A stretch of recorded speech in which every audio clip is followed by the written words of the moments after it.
तुम में से कौन चिंता करके अपनी आयु बढ़ा सकता है? जब तुम ये छोटा सा काम नहीं कर सकते तो बाकी चिंता क्यों करते हो? परमेश्वर का राज्य किसके समान है? वो ऐसा है, एक मनुष्य राई का दाना लेकर अपने खेत में बोता है और वो पौधा बढ़कर पेड़ बन जाता है और पक्षी उसकी डालियों पर घोंसला बनाते हैं। मुझे नहीं पता ये क्या कह रहा है। स्वस्थ लोगों को वैद्य की आवश्यकता नहीं होती, परंतु रोगियों को है। जो बहिष्कृत है, मैं उनको पश्चाताप का संदेश देने आया हूँ, सम्मानितों को नहीं। मेरे लोगों भयभीत ना हो। परम पिता की यह इच्छा है कि तुम्हें राज्य दे। अपना सब कुछ बेचकर पैसा गरीबों को दान कर दो और ऐसे बटुए बनाओ जो फटते नहीं। स्वर्ग में धन इकट्ठा करो जहां वो घटता नहीं, क्योंकि कोई चोर वहां नहीं पहुंच सकता, न ही कीड़ा उसे नष्ट कर सकता है। हे नारी, तुम अपनी बीमारी से मुक्त हुई। परमेश्वर की महिमा हो। अरे कपटियों, क्या विश्राम के दिन तुम में से हर कोई अपने गधे या बैल को खोलकर उन्हें पानी पिलाने नहीं ले जाता? और यहां पर यह स्त्री जो अब्राहम के वंश से है, जो 18 वर्ष तक शैतान के बंधन में थी, क्या विश्राम के दिन उसे मुक्त करना उचित न था? लगे आप परमेश्वर का उद्देश्य पूरा करेंगे। आपकी मृत्यु यरूशलेम में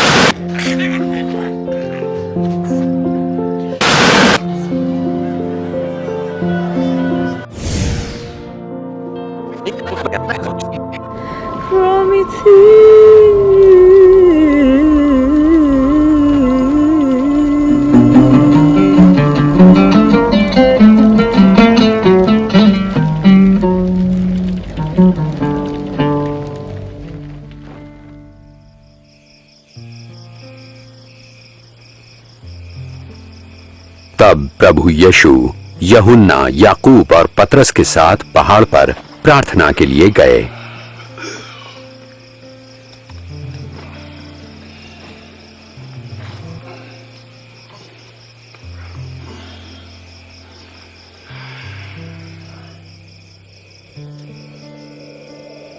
प्रार्थना के दौरान उनके चेहरे का स्वरूप बदल गया और वस्त्र सफेद होकर जगमगाने लगे। अचानक स्वर्गीय महिमा से परिपूर्ण भविष्यवक्ता मूसा और एलिया प्रभु यीशु से बातें करने लगे। आप परमेश्वर का उद्देश्य पूरा करेंगे। आपकी मृत्यु यरूशलेम में होगी।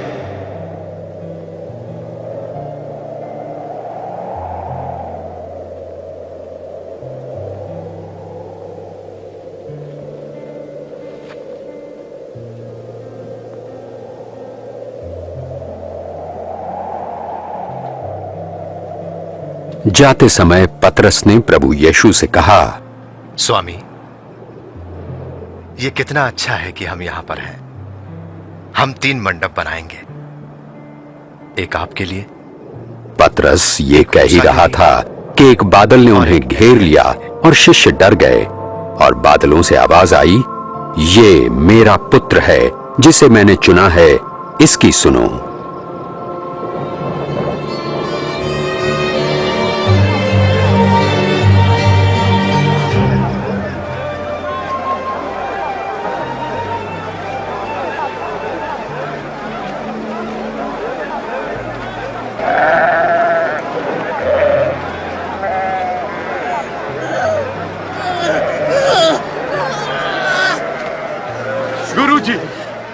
गुरुजी, कृपा करके मेरे बेटे को देखिए, दया करके उसकी सहायता कीजिए। ये मेरी अकेली संतान है। मैंने आपके चेलों से दुष्ट आत्मा निकालने की विनती की, परंतु वे इसे न निकाल पाए। अविश्वासी और हठीले लोगों, मैं तुम्हारे साथ कब तक रहूं और तुम्हें सहता रहूं? अपने पुत्र को यहां लाओ।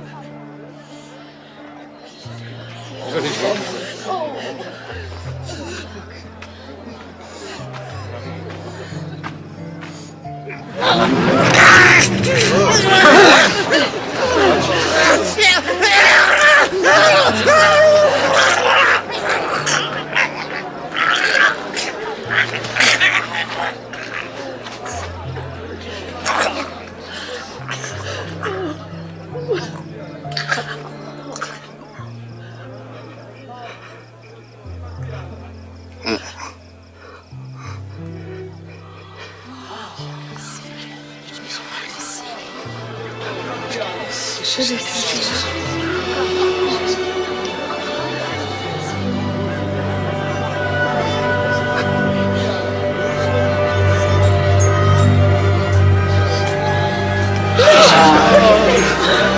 इसका चेहरा भी ठीक हो गया।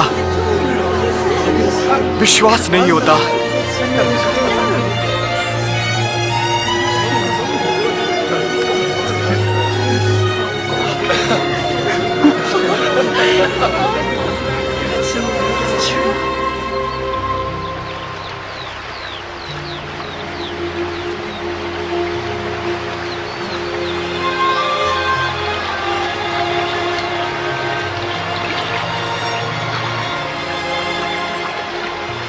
हमें प्रार्थना करना सिखाएं, जैसे यूहन्ना ने अपने शिष्यों को सिखाया। तुम इस तरह प्रार्थना करो, हे हमारे पिता आप जो स्वर्ग में हैं, आपका नाम पवित्र माना जाए, आपका राज्य आए, आपकी इच्छा जैसे स्वर्ग में वैसे ही पृथ्वी पर भी पूरी हो। हमारी प्रतिदिन की रोटी आज हमें दें, हमारे अपराधों को क्षमा करें जैसे हमने अपने अपराधियों को क्षमा किया है, और हमें परीक्षा में न पड़ने दें परंतु बुराई से बचाएं।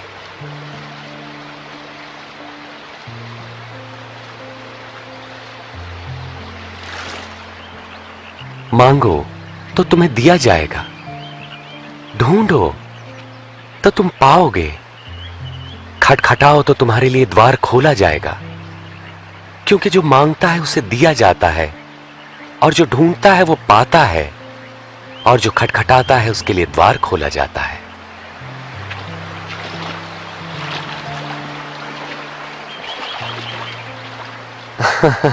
तुम में से ऐसा कौन पिता होगा जो अपने पुत्र को रोटी मांगने पर पत्थर देगा या पानी मांगने पर उसे जहर देगा? जब तुम बुरे होकर अपने बच्चों को अच्छी वस्तुएं देना जानते हो, तो तुम्हारा परम पिता परमेश्वर अपने मांगने वालों को पवित्र आत्मा क्यों न देगा? मैं कहता हूं, अपने प्राणों की चिंता न करो कि हम क्या खाएंगे, और ना ही अपने शरीर की कि क्या पहनेंगे, क्योंकि प्राण भोजन से बढ़कर है और शरीर वस्त्र से बढ़कर। पक्षियों पर ध्यान दो, वे न बोते हैं, न काटते हैं, और ना ही उनके कोई भंडार हैं, फिर भी परमेश्वर उन्हें खिलाता है। और तुम तो पक्षियों की तुलना में कहीं बढ़कर हो।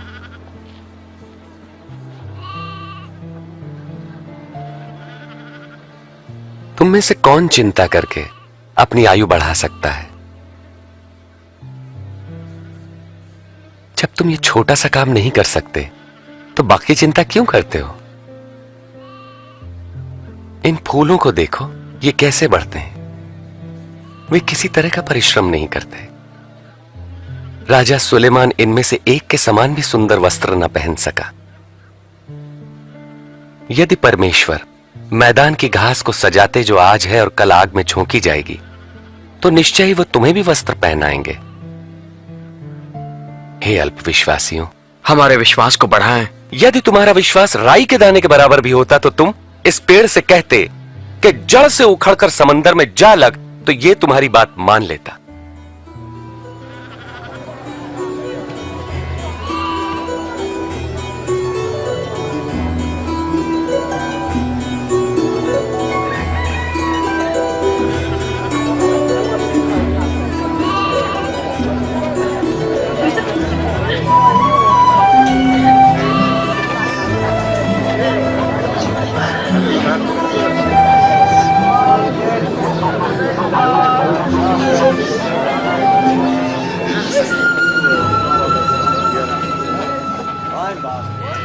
पाप में पड़ने की परीक्षाएं अवश्य आती हैं, परंतु अफसोस जिसके द्वारा वे आती हैं। जो किसी के लिए पाप का कारण बनता है, उसके लिए यही ठीक है कि उसके गले में भारी पत्थर लटकाकर समुद्र में डाल दिया जाए। परमेश्वर का राज्य किसके समान है? वो ऐसा है, एक मनुष्य राई का दाना लेकर अपने खेत में बोता है, और वो पौधा बढ़कर पेड़ बन जाता है, और पक्षी उसकी डालियों पर घोंसला बनाते हैं। मुझे नहीं पता ये क्या कह रहा है। तुम चुंगी लेने वालों और अन्य पापियों के साथ क्यों खाते पीते हो? स्वस्थ लोगों को वैद्य की आवश्यकता नहीं होती, परंतु रोगियों को है। जो बहिष्कृत है मैं उनको पश्चाताप का संदेश देने आया हूं, सम्मानितों को नहीं। हमें स्वर्ग के राज्य के बारे में बताएं। क्या और भी कुछ है? ऐ मेरे लोगों, भयभीत ना हो। परम पिता की यह इच्छा है कि तुम्हें राज्य दें। अपना सब कुछ बेचकर पैसा गरीबों को दान कर दो और ऐसे बटुए बनाओ जो फटते नहीं। स्वर्ग में धन इकट्ठा करो जहां वो घटता नहीं, क्योंकि कोई चोर वहां नहीं पहुंच सकता, न ही कीड़ा उसे नष्ट कर सकता है। जहां तुम्हारा धन होगा वहीं तुम्हारा मन भी लगेगा।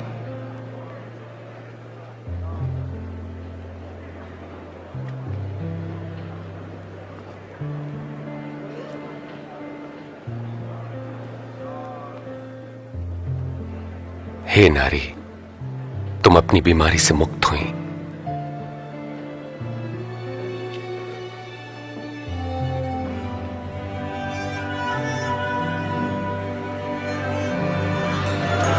देखो, देखो ये चंगी हो गई। ये तो चमत्कार है। देखो ये चंगी हो गई। आओ देखो। परमेश्वर की महिमा हो। 18 साल। परमेश्वर आपको सुखी रखे।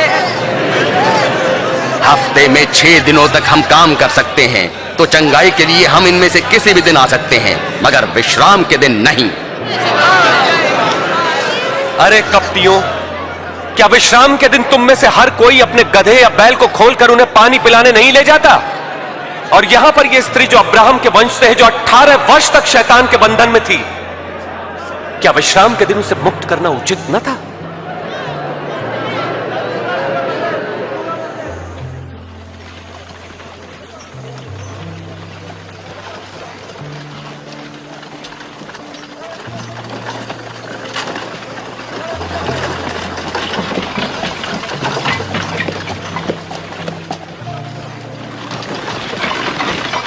हे उत्तम गुरुजी, अनंत जीवन पाने के लिए मुझे क्या करना चाहिए? तुम मुझे उत्तम क्यों कहते हो? कोई भी उत्तम नहीं परमेश्वर के सिवा। तुम आज्ञाएं तो जानते हो। व्यभिचार न करना, हत्या न करना, किसी पर झूठे आरोप न लगाना, अपने माता पिता का आदर करना। परंतु ये सभी आज्ञाएं तो मैं बचपन से ही मानता आया हूं। तुम्हारे लिए भी एक काम करना आवश्यक है।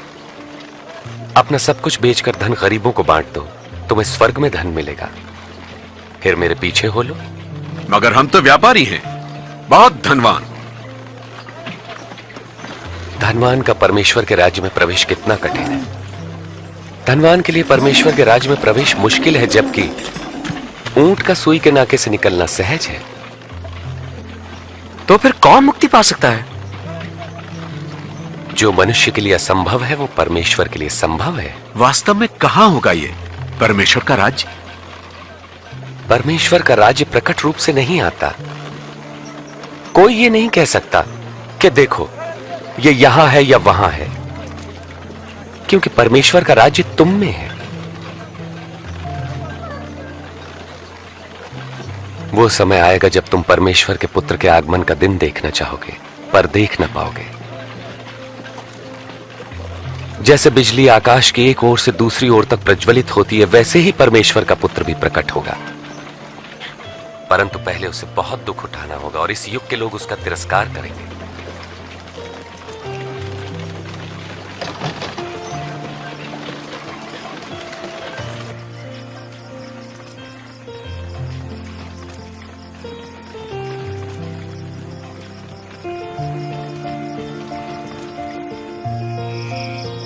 आकाश और पृथ्वी का टल जाना सहज है, परंतु परमेश्वर के वचन का एक शब्द निष्फल न होगा। मैं कहता हूं, जो तुम देखते और सुनते हो, बहुत से भविष्यवक्ताओं और राजाओं ने देखना और सुनना चाहा, परंतु ऐसा न कर सके। हम क्या करें? धर्मशास्त्र क्या कहता है? इसका क्या अर्थ है? तुम अपने प्रभु परमेश्वर को संपूर्ण हृदय, संपूर्ण प्राण, संपूर्ण सामर्थ्य, संपूर्ण मन से प्रेम करो। पड़ोसी को अपने समान प्रेम करो। तुमने ठीक कहा, यही करो तो जीवित रहोगे। मेरा पड़ोसी कौन है? वे सैनिक तो नहीं? क्या राजा होगा? एक बार एक मनुष्य यरूशलेम से यरीहो जा रहा था। तब डाकुओं ने हमला किया और लूटकर उसे अधमरा छोड़कर चले गए। तब एक धर्मगुरु वहां से गुजरा और उसे देखकर वहां से कतरा कर चला गया। इसी प्रकार एक पुरोहित भी वहां से निकला, पास आया, उस व्यक्ति को देखा और मुंह फेर कर चला गया। परंतु एक दलित ने मार्ग से गुजरते समय उस घायल मनुष्य को देखा और उसका हृदय दया से भर गया।